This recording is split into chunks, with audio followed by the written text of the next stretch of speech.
This is the Red Bull RB21 from the 2025 Japanese Grand Prix. For this weekend, the Austrian team celebrated their very successful collaboration with engine partner Honda with a special one-off livery. It was based on the Honda RA272, the car that brought the Japanese manufacturer their first win in F1 at the hands of American Richie Ginter at the 1965 Mexican Grand Prix. Back in 2019, Max Verstappen had actually even driven that same car at a special event at the Honda R&D test site in Tochigi, Japan. It's not the first time Red Bull donned a special Honda-inspired livery. They did a similar thing back in 2021, although that livery was used at the replacement Turkish Grand Prix instead, as the Japanese race had been cancelled due to COVID restrictions. This 2025 version of the so-called White Bull did bring the team some much-needed good luck. In the first two races of the season, Red Bull Racing was struggling to match the pace of rivals McLaren. At Suzuka though, lead driver Max Verstappen found some speed at the crucial moments and took a surprising pole position. On race day he fended off the quicker McLarens too and took an unexpected win. This was a truly special victory in a uniquely liveried car at Honda's home track, the perfect total performance from man and machine. Surely one of Max Verstappen's best ever races. That special Honda one-off livery was a big hit as well with the fans. Contrary to the 2021 version, this one was a lot cleaner looking with these metallic red accents contrasting nicely with the white base color. The classic Honda lettering used on the engine cover is a nice nod to the 1965 Honda RA272 that featured the same style of branding.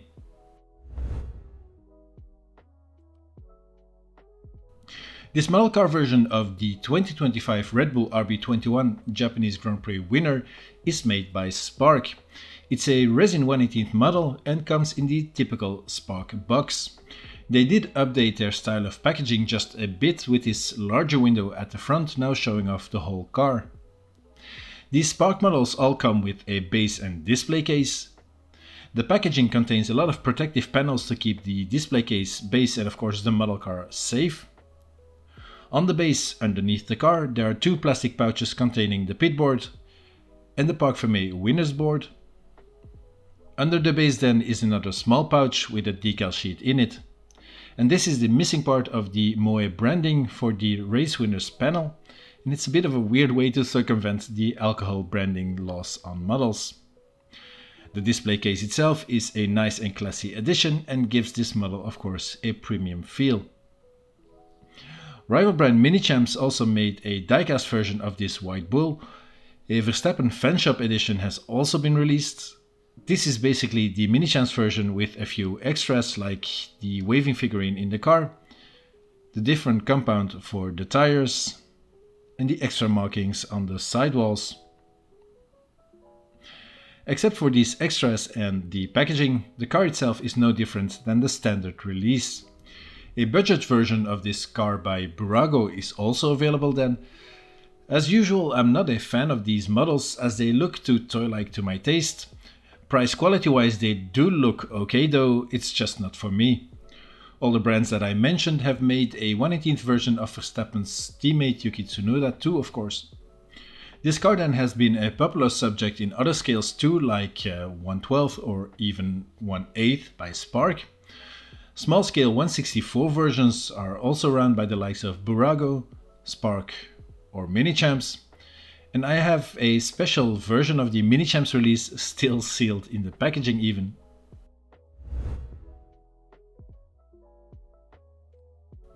For this section I can actually basically copy and paste from most of my other Spark F1 model car reviews. I think this model looks really good, but Spark keeps on letting me down on the same things, namely the generic steering wheel, although I think they finally did update the shape a little bit. Or the Pirelli tire markings that are not the correct size, these curved lines are way too thick.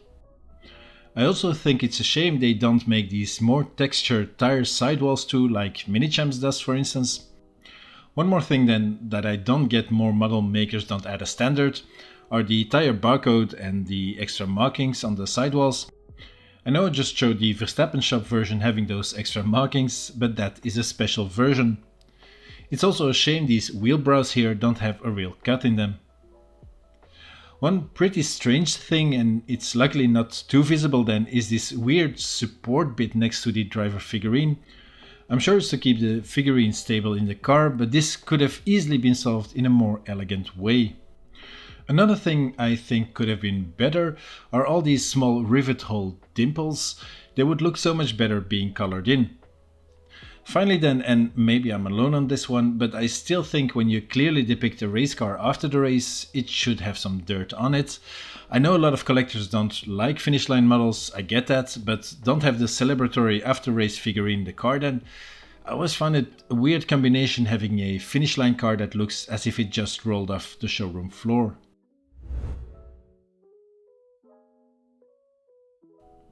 In short, yes, it really is. I'm not really seeing any major mistakes in terms of proportions, ride height or overall shaping. The stunning livery is really well replicated too. The white glossy paintwork looks nice and clean, and the monochrome decals are all crisp and clear. The shiny dark red decals are simply stunning and pop off nicely on the white background. The wing detailing then is beautifully replicated with cutout front wing elements and tiny details on them like these slot gap separators and these tire sensors. I also really like this sort of indentation in the middle part of the most forward positioned chord of the wing. It reminds me a bit of the wings of the 2001 cars like the Jordan EJ11. These small aerials then and the fine pitot tube look really nice, as is usually the case with Spark models. All these fins attached to the base of the halo and the small support struts underneath the airbox intake are also beautifully modeled fine parts. These cooling slits then on the side of the cockpit are actually hollowed out a bit, so it's not just a dark decal quickly plastered on it. The figurine then is pretty impressive too, with the left arm held aloft waving to the crowd.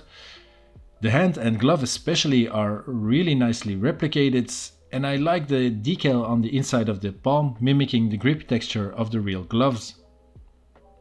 The helmet then is nicely modeled, although it seems they have made some sort of generic shape and didn't fully replicate the Schubert helmet Verstappen uses.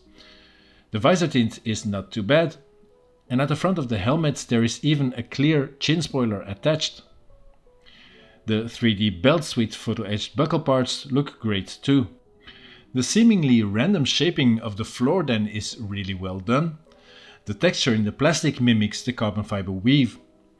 I really like these small turning vanes in this sort of pushed up part of the floor edge. A quick look underneath the car reveals the venturi tunnels and the midsection with the plank of the car. Especially these big floor fences at the front are pretty impressive. The sidepod then is nicely shaped too, with these special T-shaped inlets. The way it flows down the middle but keeps a high profile on the sides looks really cool, I think. This fine black metallic support strut is a nice piece of detail that I like a lot. The sidepod then transitions beautifully into the floor, and all of these rear suspension elements then are fully exposed because of it. The way the engine cover widens up above the pickup points is nicely done with the classic Honda branding on it. The small black shark fin ends in this pointy bit and merges beautifully into that slit underneath. The rear wing then is just like the front wing, beautifully detailed. The upper element is almost completely detached from the main structure, but for a few small support pieces. Even the lower wing beam consists of all separate elements as well. I also really like the FIA mandated measurement dots on all the wing parts. The carbon texture on it looks very nice too, just like it is as well on the DRS mechanism. These fine actuator elements are really refined. The rear crash structure has two fine metal support struts that are connected to the diffuser. On top of it, the tailpipe sticks out from this DRS stem/suspension connector piece. The bluish heat discoloration on the pipe is nicely executed. From the back then you can see the stepped tailpieces of the rear brake ducts next to the diffuser.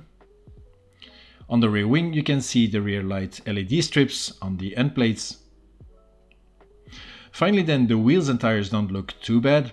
The wheel discs are okay looking and the wheel nuts are nicely shaped. The red striping in the rims is a nice look too. Even though the wheels are maybe my least favorite part on this model car, they still look good enough, I think.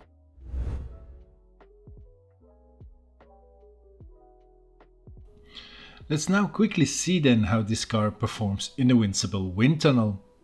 Of course, the celebratory figurine is going to skew the results a bit, but hey, this is more for fun than anything else. So this car was the first Red Bull since 2007 not to be penned up by aero god Adrian Newey. It has some interesting features still though, like this midsection of the front wing that I mentioned. The wheels then always form a big blockage, of course, nothing to do about that, although these wheel brows do help a bit. The front suspension too then has to do a lot of the work aerodynamically with all that air spilling over from the front wing. These large overhanging lips on the side pods then push a lot of the air to the floor edges and all the way to the back of the car as it stays attached to the side of the side pods. It's also nice to see how the hollowed out parts on top lead all of the air to the diffuser at the back of the car. Guiding the smoke towards the bottom of the car now, you can see the venturi tunnels doing their job with the stream flowing out of the diffuser. So yeah, this is very much an interesting car to study, even though it was bested by McLaren that season.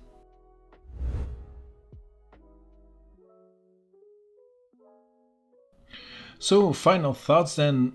Well, this model car by Spark is I think really good. It has almost no real flaws and even features something extra with the special figurine.